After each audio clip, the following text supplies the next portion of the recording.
É hora de falar sobre saúde, prática de exercício físico. Segunda-feira é sempre o dia de recomeçar suas metas, prestar mais atenção na sua saúde. E a gente recebe o professor Walter Briguetti para falar sobre isso. É o nosso quadro Vida em Movimento. Seja muito bem-vindo, professor. Bom dia. Bom dia a todos pelo momento agora. Vamos falar um pouquinho de exercício, né? Muito bom, né? Todo mundo tem que pensar nisso, na qualidade de vida.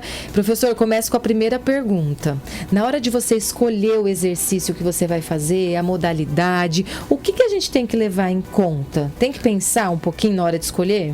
A primeira coisa fundamental que a gente fala é a vontade de se fazer o movimento. Primeiro é a vontade de querer fazer, a atitude. Segundo, é escolher algo que você tenha uma afinidade, algo que esteja mais próximo àquilo que você goste. E terceiro, pelas necessidades biológicas. Às vezes a pessoa está com baixo nível de massa magra, ou está, por exemplo, com excesso de tecido adiposo, está um pouquinho acima do peso, ou ela tem algum problema que a limita no dia a dia, a questão do esforço, algum problema cardiovascular, diabetes e outros. Então, eu tenho que pensar assim, qual que é o meu perfil hoje, como iniciante do exercício físico?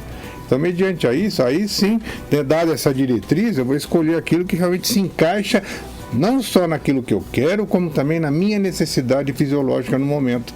Então, isso tudo acaba culminando por um efeito diferenciado lá na frente, em termos de resultados, né? Legal. Escolher também o que gosta facilita, né? Facilita muito, porque, primeiro, assim, você tem que pegar, você pensa assim, o que eu posso fazer com a atividade? Eu tenho que pegar um momento, vou tirar um momento para si, vou curtir esse momento. Então, você põe uma música, você pode fazer uma bike, vai na academia, vários espaços, vários cenários. Você tem que pensar assim, aquele momento eu quero tirar para mim, eu quero me sentir bem. Então, tudo isso já ajuda muito, né? Você vai romper a barreira do esforço, vai começar a fazer exercício, então tem que começar de forma prazerosa. Né? Prazerosa e para cima, né? Tem que começar já bem. Então, esse bem significa gostar e querer fazer, né?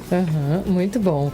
O Walter, modalidade específica, você falou aí de acordo com o resultado que você quer obter.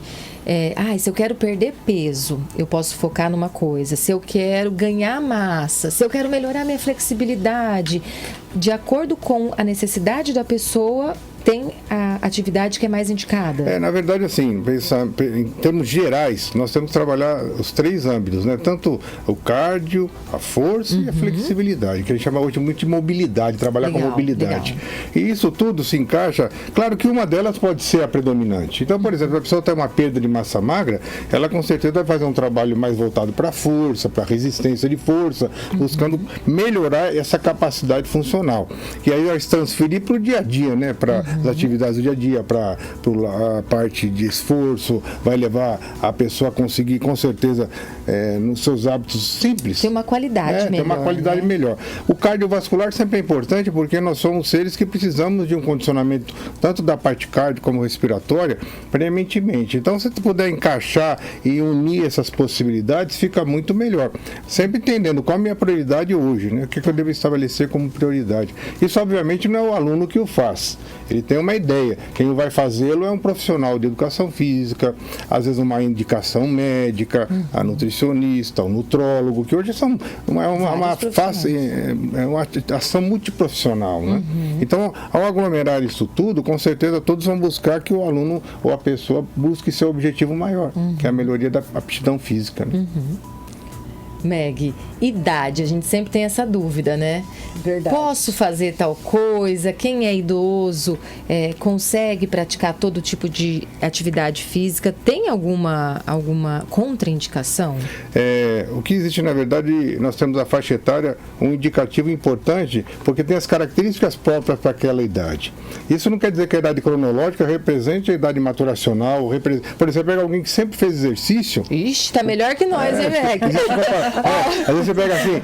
Entre eu e você, Walter, você tem condicionamento 10 vezes mais. Com 60 anos, mas tem uma idade óssea, uma idade de massa, uma capacidade funcional de 30 e poucos. Então, é muito bacana entender assim que essa idade, ela pode restringir quando a pessoa tem algum problema de ordem ortopédica, tem um déficit de organização da parte muscular, alguma deficiência um problema de colunas, artrose, outras coisas, mas isso a gente tem que levar em caixa. Por isso que a gente tem que fazer um perfil médico antes. para você conseguir encaixar isso tudo. Mas com certeza, idade não existe. Hoje o exercício pode ser feito. Aliás, a nossa premissa é começar movimento, né? Você começa a gatinhar, depois começa a andar, depois começa a saltar, depois começa a correr. Você sempre está em movimento. Então nós somos desenhados para isso. Então, na verdade, eu só tenho que respeitar qual a minha condição atual. Traçar um perfil e seguir avante. Hoje tem, olha, o trabalho de força é fundamental. É incrível, pega um idoso, por exemplo, que começa a fazer um trabalho de força bem direcionado. Em 8 semanas ele já consegue um resultado bastante significativo. Não tem idade para estimular a massa magra. Existe sim a boa orientação, o bom cuidado, a boa postura e com isso estabelecer um programa individualizado para que aquela pessoa atinja seus objetivos. Mas todos estamos aptos a fazê-lo desde que tenhamos esse controle, né? Esse controle e aquilo que possa limitar alguma coisa. Boa.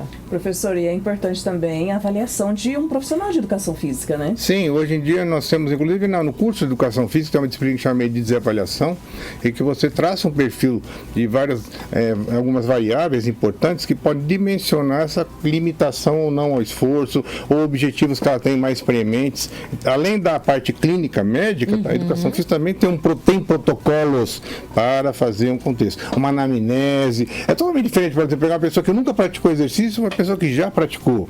Uma pessoa que foi atleta na adolescência, na infância e adulto, deixou de fazê-lo, mas depois retorna. O retorno é diferente. A velocidade de recuperação é diferente, a via metabólica utilizada é mais efetiva, mais comprometida com eficiência. Então, tudo isso tem que ser levado em consideração na prescrição. Então, inclusive o ambiente, né? Se está na escola, se está na academia, se está num estúdio, e tudo isso leva a essa condição atual, né, de movimento. Legal. A avaliação médica, Walter, também é importante para a gente saber se tem alguma coisa que a gente precisa prestar atenção.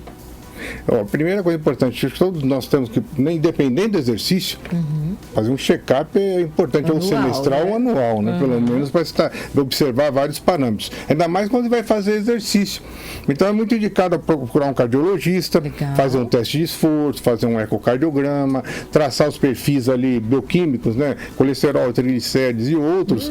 Inclusive Aí pega para direcionar o que? Lá na ponta, o que realmente eu tenho de necessidade hoje, né?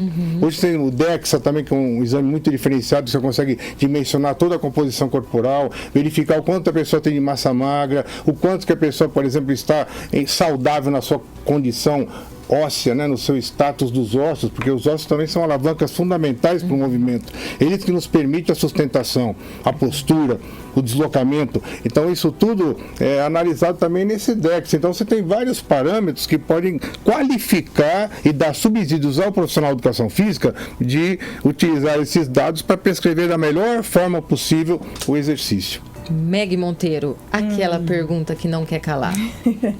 Quando a gente começa a atividade física, professor, claro que já gera uma expectativa para ver os resultados.